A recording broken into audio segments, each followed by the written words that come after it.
Hello दोस्तों, स्वागत है आप सभी का नंबर 1 ऑनलाइन क्लासेस पे। दोस्तों मैं हूं गोविंद यादव। आइए देखते हैं एक्सरसाइज 9.1 का ये वीडियो का पार्ट 8 बन रहा है और इससे पहले का सवाल इससे पहले की वीडियो में बता दिया गया है। यदि अभी तक आपने उस सवाल को नहीं देखा है तो उस सवाल को ज़रूर से ज़रूर देखें। यदि चैनल पे नए हैं तो चैनल को सब्सक्राइब कर दें और ऑल नोटिफिकेशन में रखें ताकि हमारे और नया आने वाले वीडियो का नोटिफिकेशन आपको सबसे पहले मिले। तो चलिए देखते हैं सवाल नंबर 8 नंबर सवाल क्या कहता है। क्लास 10 के लिए एनसीईआरटी गणित से है। सवाल कहता है एक पेडेस्टल के शिखर पर एक 1.6 मीटर ऊंची मूर्ति लगी है। भूमि के एक बिंदु से मूर्ति के शिखर का उन्नयन कोण 60 डिग्री है और बिंदु से पेडेस्टल के शिखर का उन्नयन कोण 45 डिग्री है। तो पेडेस्टल की ऊंचाई ज्ञात करना है ना। ध्यान से देखिए फोटो को जरा। ये आपका क्या है, ये आपका हो गया पेडेस्टल। क्या है ये आपका पेडेस्टल और पेडेस्टल के ऊपर 1.6 मीटर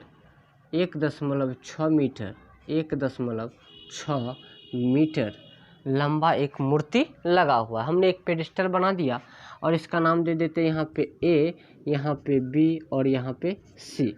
ए बी सी मतलब ए बी क्या है, ए बी जो है आपका पेडेस्टल है और उसके ऊपर पे 1.6 मीटर लंबा एक मूर्ति है। तो चला से ध्यान से सुनिए।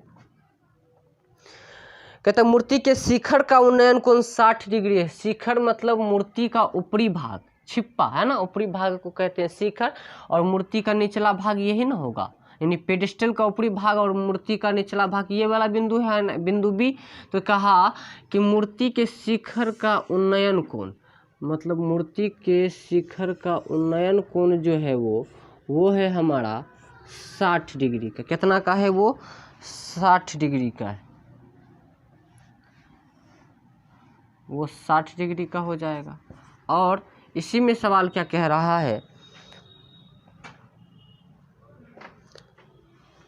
कोण 60 डिग्री है और शिखर का उन्नयन कोण, पेडेस्टल के शिखर का उन्नयन कोण 45 डिग्री है। अब देखिए पेडेस्टल ये है, ए बी पेडेस्टल है और पेडेस्टल का शिखर का यदि बात करते हैं तो ये हो जाएगा हमारा, ये बिंदु हो जाएगा पेडेस्टल और पेडेस्टल के शिखर का उन्नयन कोण कितना का है तो वो है आपका 45 डिग्री का। कितना का है तो इसको ज़रा ध्यान से देखिए। ये पहला कोण हो गया हमारा 45 डिग्री का और अगला कोण जो बना जो कि शिखर को छू रहा है वो 60 डिग्री का। ध्यान से देखिए, कहा कि एक पेडेस्टल के ऊपर 1.6 मीटर लंबा एक मूर्ति लगा हुआ है। तो ए बी आपका पेडेस्टल हो गया और बी सी आपका मूर्ति हो गया जो कि 1.6 मीटर है। बोला कि पेडेस्टल के शिखर का उन्नयन मतलब पेडेस्टल का छिप्पा यानी ऊपरी भाग का उन्नयन कोण 45 डिग्री है और मूर्ति का ऊपरी हिस्सा यानी शिखर का उन्नयन कोण 60 डिग्री है। तो आपको कहा है पेडेस्टल की ऊंचाई ज्ञात करनी। क्या सवाल कहा?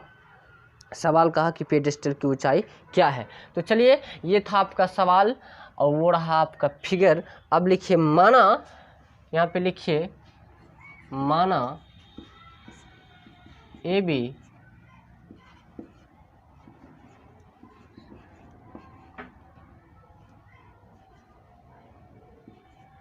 पेडेस्टल है तथा BC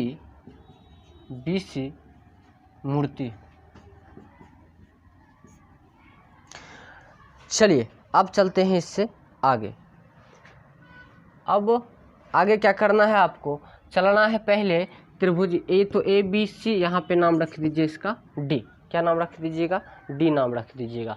तो ये आपका फिगर हो गया, फिगर के अनुसार हमने लिख दिया और माना कि ए बी पेडेस्टल है तथा BC क्या है, उसके ऊपर मूर्ति लगा हुआ, BC मूर्ति है, मूर्ति। अब यहाँ पे आपको काम क्या करना है, अगला लिखना है त्रिभुज ए बी या ADB में लिखिएगा त्रिभुज ADB में। किस त्रिभुज में चलना है? त्रिभुज ADB में। तो ADB में जो होगा आपका, तो इसके लिए थीटा कोण जो होगा वो होगा आपका 45 डिग्री का। कितना का होगा? 45 डिग्री का। थीटा कोण क्या हो जाएगा आपका? 45 डिग्री का हो जाएगा। और यहाँ पे क्या लगाना है हमें? tan थीटा लगाना है। tan थीटा क्यों लगा रहे हैं? क्योंकि हमें कर्ण का कोई आवश्यकता इसमें नहीं है। आवश्यकता किसका है? लंब का आवश्यकता, इसीलिए tan थीटा लगाए। और tan थीटा में हमारा क्या होता है? लंब बटे आधार होता है। लंब बटे आधार होता है, यानी P के बटे में क्या होता है? B होता है। और यहाँ पे आप लिखिएगा tan थीटा की जगह पे रखिए 45 डिग्री, और यहाँ पे क्या लिखिएगा? लंब हो जाएगा आपका AB। AB क्या हो जाएगा आपका? लंब हो जाएगा। और आधार क्या हो जाएगा? वो हो जाएगा AD। आधार क्या हो जाएगा? AD हो जाएगा, है ना। अब क्या करना है? tan 45 का मान 1 होता है। 1 लिखिए, यहाँ पे AB लिख दीजिए और यहाँ पे AD लिख दीजिए। इसके नीचे में कुछ नहीं है तो 1 लिख के क्रॉस मल्टीप्लिकेशन कर दीजिए। मतलब कोना कोनी गुना करना है। क्रॉस मल्टीप्लिकेशन का मतलब होता है कोना कोनी गुना करना। इसको इसके साथ गुना कीजिएगा तो यहाँ पे आपको AD बराबर में क्या हो जाएगा? AB। AD बराबर में AB, ये दोनों आपस में क्या हो गया? आपका बराबर हो गया। यानी AD जो है AB के बराबर है। AD जो है AB के बराबर है। तो चलिए अब चलते हैं त्रिभुज ADC में। किस त्रिभुज में चलना है? त्रिभुज ADC में, मतलब बड़े वाले त्रिभुज में। ADC में, इस त्रिभुज में चलना है ना, बड़ा वाला त्रिभुज में। अब इसका काम हमारा हो चुका है। तो आगे क्या करना है? इसमें भी हमको क्या करना है? थीटा लिखना है। बड़े वाले त्रिभुज के लिए हमारा थीटा 60 डिग्री का होगा।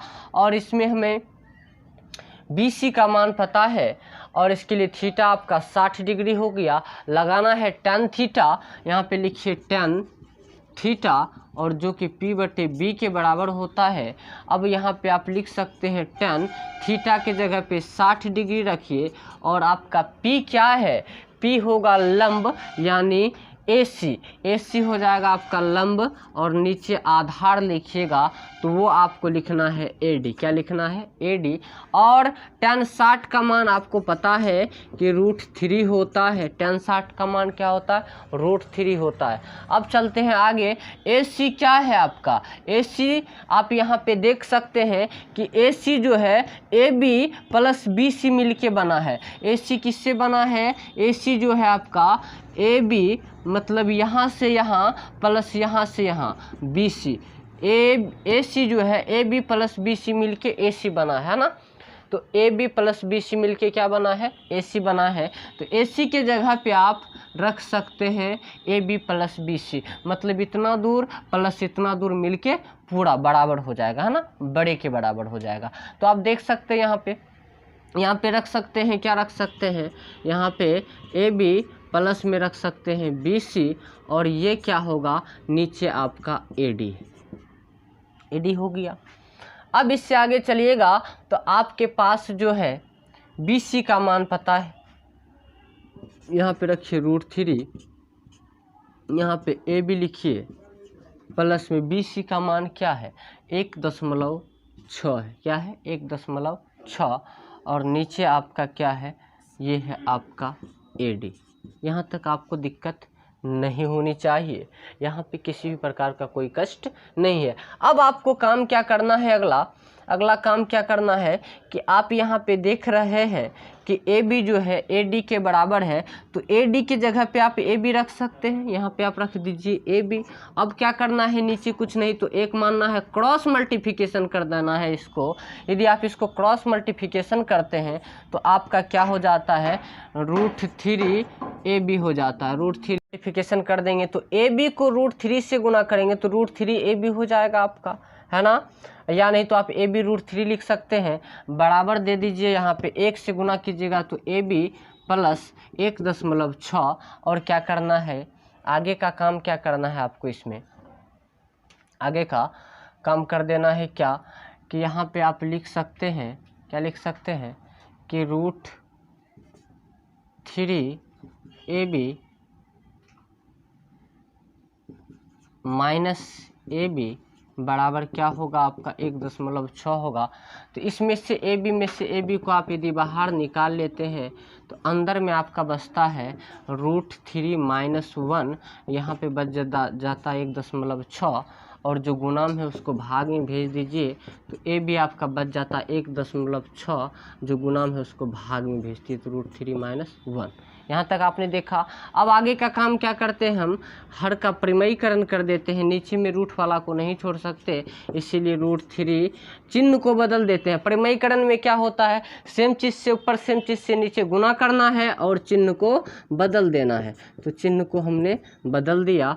अब यहाँ पे आपका ये तो डी है पहले से, यहाँ पे आप लिख लीजिएगा ए बी बराबर क्या हो जाएगा, यहाँ पे आपका हो जाएगा 1.6 √3 + 1, और नीचे क्या हो जाएगा आपका a + b into a - b, सूत्र हो जाएगा a² - b², a - b into a + b, a - b into a + b, सूत्र होता है a² - b², मतलब √3 का स्क्वायर माइनस 1 का स्क्वायर करते हैं यदि आप, तो आपको प्राप्त होता है 1.6, यहाँ पे √3 + 1 है ही, और ये आपको क्या दे देगा यहाँ पे 3, √3 का स्क्वायर 3, स्क्वायर से रूट करता है 3 -1 हो जाएगा, और यहाँ पे 1.6 यहाँ पे लिखिएगा √3 + 1 के बटे में लिखिएगा 2 से कटा दीजिए तो 8 दूनी 16, यहाँ पे पॉइंट है ना, तो यहाँ पे एक अंक के बाद दशमलव दे दीजिए। अब 0.8 √3 + 1 इस सवाल का सही आंसर हो गया। ये सवाल आपने देखा, बड़ा ही बेहतरीन सवाल था, सवाल नंबर 8 था, और आप इसको उतार सकते हैं, उतार लीजिए वीडियो रोक के, नहीं तो स्क्रीनशॉट लेना है तो स्क्रीनशॉट ले लीजिए। और इसी के साथ फिर मिलते हैं अगले सवाल पे, तब तक के लिए जय हिंद।